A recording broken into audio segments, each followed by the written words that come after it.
Let me tell you everything about economics. Yeah, everything. I've got a first-class economics degree from London, and I'll walk you through the whole thing in under 12 minutes. Because honestly, it's really not that hard. And to prove it's easy, I'll do it all whilst playing Minecraft.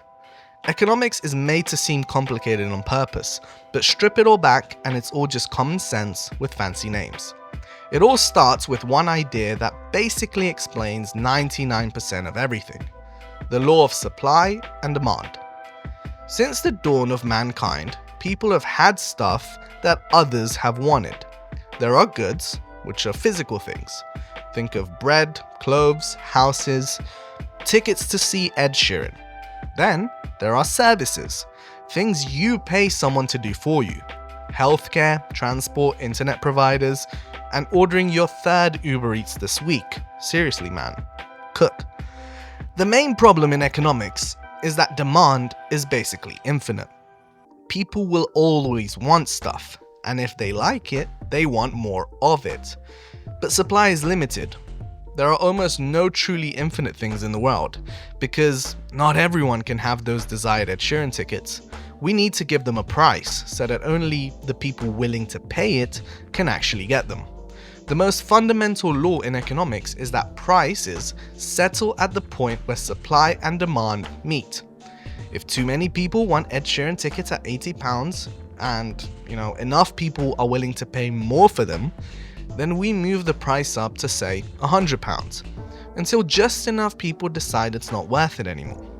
That's the equilibrium point. Low prices means something is abundant and not many people want it, whilst high prices mean something is scarce and everybody is after it. That's essentially why diamonds are more expensive than dirt. And in essence, this already explains pretty much how the whole world works. Everything else just builds up on this. Next up, we need to introduce the idea of trade-offs, or the fancy economics title for it being opportunity costs. Supply and demand only exist because of the brutal reality of scarcity. There is never enough of everything for everyone. We don't have enough time, money, resources, and this is the foundational problem that economics tries to solve. Scarcity creates something called trade-offs, opportunity costs. This is the idea that every single choice you make is a trade-off and you lose the alternative option. Say for example you're in a shop and you've got enough money for either a bag of crisps or a can of Coke, but not for both of them. So you take a second and decide to buy the bag of crisps. Great choice, love that for you.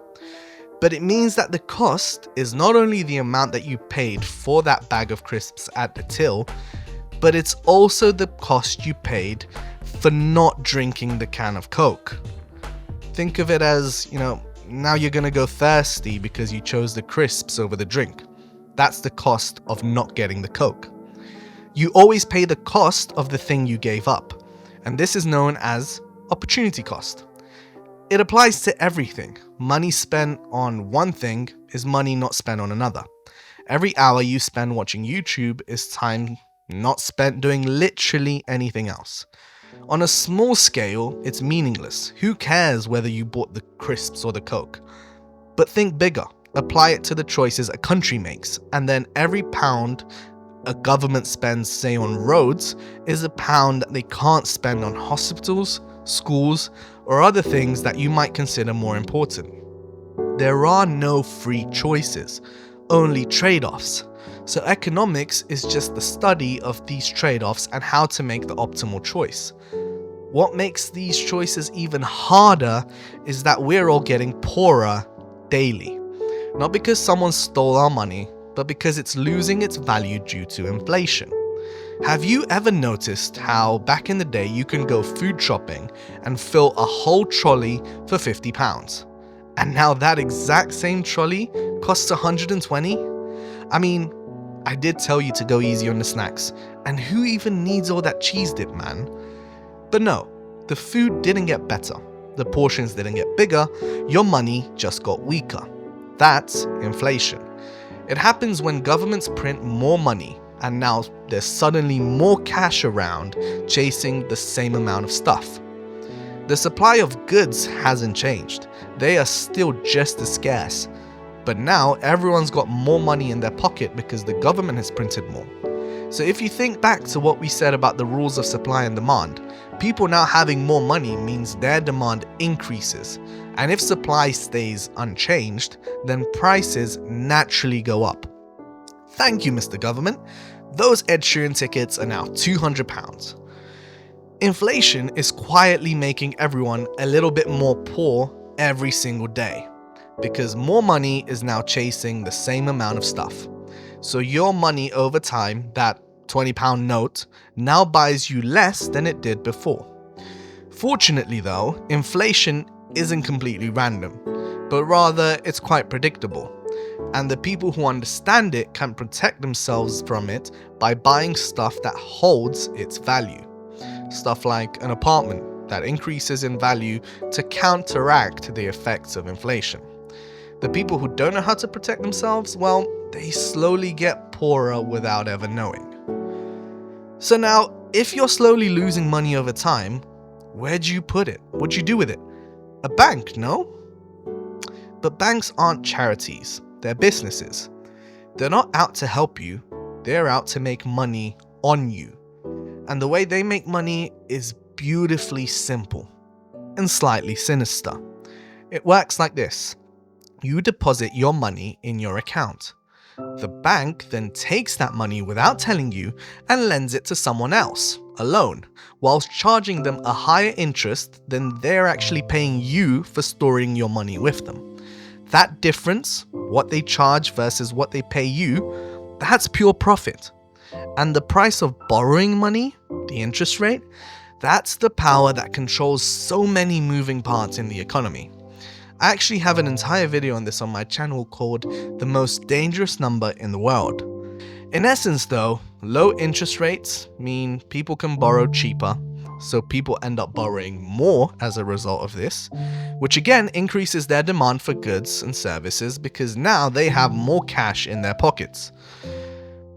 But keep the rates too low for too long, and this leads to inflation as people have more money while supply has stayed the same, leading to price increases. See? I told you supply and demand explains basically 99% of everything, didn't I? The important thing is that people who understand how interest rates work can predict them. They end up making better decisions about their mortgages, investments, and savings.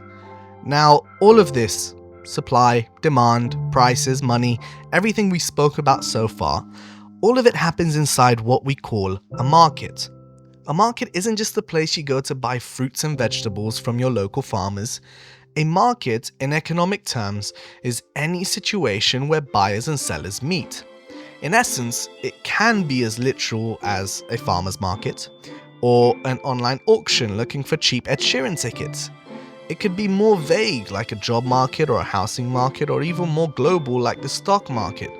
What's for certain is that markets work best when there is competition. If one company sells you something and there is no alternative place to go and buy it, then they can charge whatever price they want. This is known as a monopoly. A single entity controlling the supply and sale of a single thing gives them the power to sell it at whatever price they want.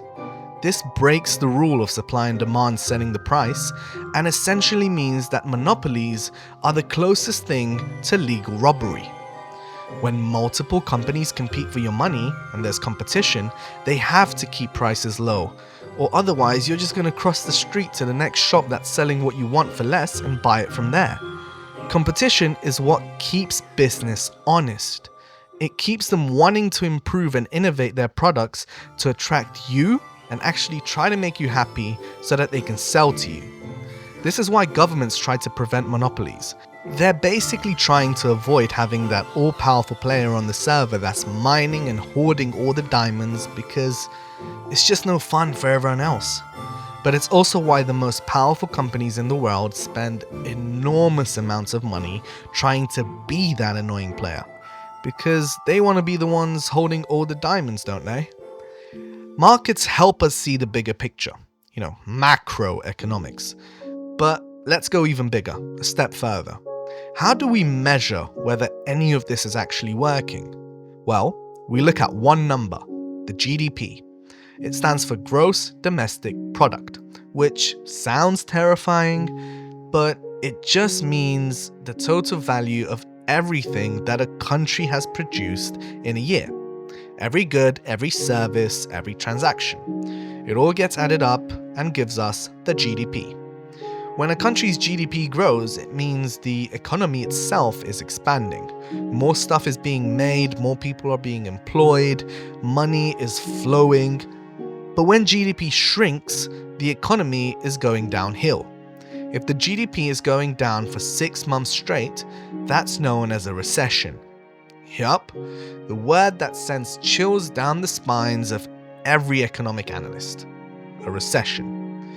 The GDP is a useful number when comparing economies to see how they're performing.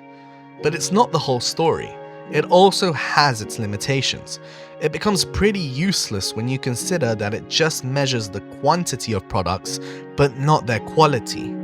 A country can have a huge GDP, and yet still have millions of people struggling, because GDP doesn't measure the quality of life in a country, it only measures how much total wealth exists and how much was produced. Basically how efficient a country's market is as a whole.